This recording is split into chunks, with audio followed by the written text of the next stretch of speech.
Hey everyone, welcome back to the channel. If you're new here, I'm Dr. Shemmassian and I've been helping students get into med schools like UCSF, UCLA, Northwestern, and Yale for over 15 years. Today I'm going to discuss the top 4 reasons why medical schools reject qualified applicants. Every year, roughly 60% of students apply to medical school unsuccessfully. Of these students, a significant number are qualified applicants. That means tens of thousands of students who have the grades, test scores, and clinical experiences to get into medical school get rejected. After sacrificing countless hours to ace your med school prereqs and gain the necessary clinical and research experiences, the last thing you want to do is make a fatal application error that leads to rejections across the board.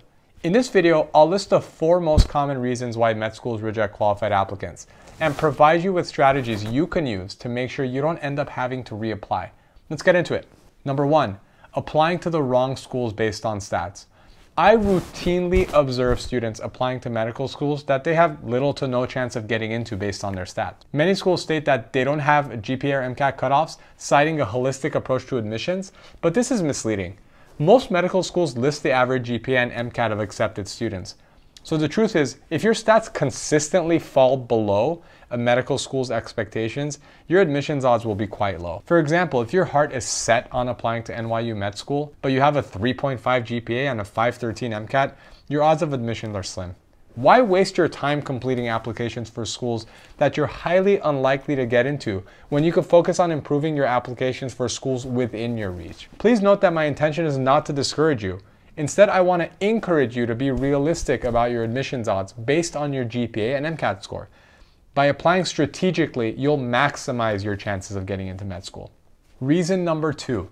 Submitting a cliché personal statement. Grades and test scores tell admissions committees how academically high achieving you are, while extracurricular activities demonstrate what you're passionate about, how you spend your time, and so on. On the other hand, your personal statement is a chance to share your background, your values, your thought processes, and your goals. Students often read successful medical school personal statement examples and use others' framework to write their own essays. But as a result, their personal statement ironically sounds like everyone else's, and it's totally unmemorable. By first reflecting on the qualities you want to highlight to admissions committees, you can identify the topics that will best convey why you would be a great fit for a particular program.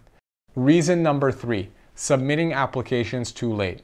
Since most medical schools practice rolling admissions, the earlier you apply, the better. If you apply early, you'll be competing with a smaller pool of applicants for the largest number of seats. Conversely, if you apply late, you'll compete with a larger pool of applicants for a smaller number of seats. You'll want to submit your primaries as close to the open date as possible without sacrificing quality. For secondaries, make sure to submit within 2 weeks of receipt. If you work on your applications way ahead of time, you can even pre-write many of your secondaries. However, be careful not to sacrifice the quality of your application just because you want to submit as soon as possible. It's better to submit an excellent application a few days later than to submit a mediocre one early. At the same time, perfectionism will inevitably cause you to stall. If your application is already high quality, marginal improvements aren't worth the penalty you'll suffer for delaying submission. Finally, reason number 4. Preparing for interviews the wrong way. In preparation for medical school interviews, many applicants focus on memorizing the right responses to common interview questions. As a result, their answers may seem canned and can negatively impact the interviewer's impression of them. For example, how many people have answered the greatest weakness question with something about being a perfectionist?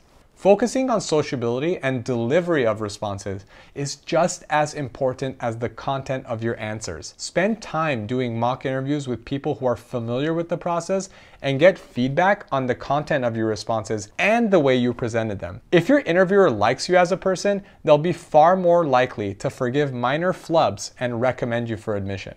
Now that we've covered the top 4 reasons why qualified applicants are rejected, let's recap the 4 strategies you can use to avoid compromising your admissions odds.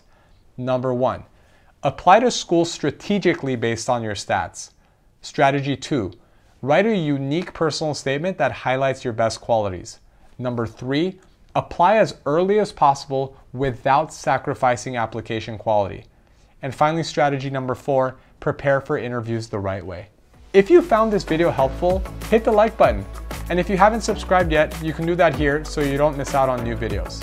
If you'd like to learn more, click the link in the description to get a free copy of my book, How to Get into Medical School, which contains all the strategies we use to help students get into schools like Harvard, Stanford, Johns Hopkins, and UCLA. All right, thanks so much for watching. See you next time.